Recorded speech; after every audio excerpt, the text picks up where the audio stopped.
আজকে থানায় যে কর্মসূচি সেটা নিয়ে বলবেন, আর একটা যেটা হচ্ছে আজকে উত্তরবঙ্গ যাওয়ার আগে মুখ্যমন্ত্রী বললেন মহিলাদের রাত্রে না বেরোনোর কথা, কিভাবে দেখছেন?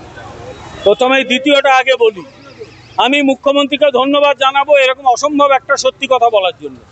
উনি একদম সত্যি কথা বলেছেন। এ রাজ্যে মহিলারা সন্ধ্যার পরে আর বেরোনোর জায়গায় নেই, উনি সেটা মেনে নিয়েছেন। উনি পরিষ্কার বলেছেন মেয়েরা সন্ধ্যার পরে আর রাস্তায় বেরোবে না, ঘরে বসে থাকবে। দুদিন পরে হয়তো সরকার থেকে বলবে মেয়েদের আর চাকরি বাকরি কিচ্ছু করতে হবে না, তারপর বলবে মেয়েদের আর পড়াশোনাও করতে হবে না, এবং শেষে যতটুকু বাকি আছে সব মেয়েকে বোরখা পরে রাস্তায় বের করে দেওয়া।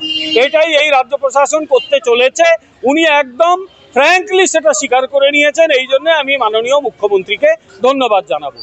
আমি কিন্তু শুধু মুখ্যমন্ত্রী এবং তার প্রশাসনকে না, একবার আয়নার সামনে দাঁড়িয়ে নিজের মুখগুলোর দিকে তাকাতে বলবো, নিজের পরিবারের ছেলে এবং মেয়েদের মুখগুলোর দিকে তাকাতে বলবো।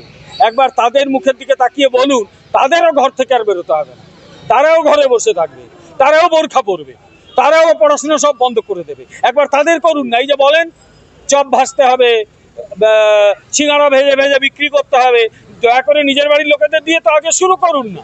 এই যে বলেন কাশফুল থেকে বালিশ হবে, তো নিজের বাড়ির লোকেদের বলুন একটা ফ্যাক্টরি খুলতে। নিজের আগে করুন, তারপর মানুষকে বলুন। ফলে আগে উনি নিজের বাড়ির মেয়েদের বলুন ঘর সন্ধ্যাবেলা ঘর থেকে কেউ বেরোবে না, তারপর বাংলার লোকেদের বলবেন।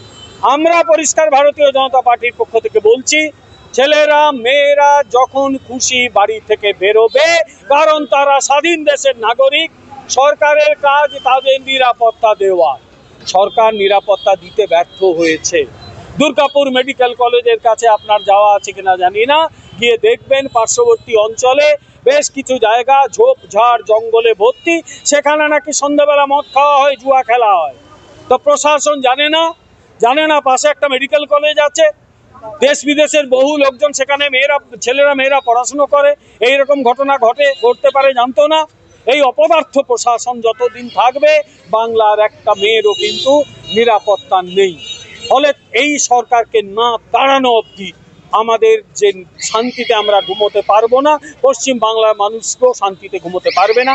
যেদিন এরা যাবে তারপর থেকে মানুষ শান্তিতে ঘুমোবে। তার জন্যই আমরা এখানে এসেছি, থানার সামনে ডেপুটেশন দিয়েছি। আমরা পুলিশ প্রশাসনকে বলেছি আমাদের এই বক্তব্যটা সর্বোচ্চ স্তরে পৌঁছে দিতে, এবং আমরা পুলিশ প্রশাসনকে বলেছি আপনারা আপনাদের যে ভাবনা চিন্তাকে প্রয়োগ করুন, আপনারা মানুষের নিরাপত্তা দিন, মহিলাদের নিরাপত্তা দিন। সামনেই কালী পুজো আসছে, সামনেই ভাইফোঁটা আসছে, দেওয়ালি আসছে, জগদ্ধাত্রী পুজো আসছে, ছট পুজো আসছে। বহু মানুষ পুজো পার্বণ পালন করেন, বাড়ির বাইরে বেরোন, ছট পুজোর দিন ভোরবেলা তারা গিয়ে পুজো করেন। এগুলো মানুষের অধিকার, মানুষকে এই অধিকার পালন করতে দিতে হবে।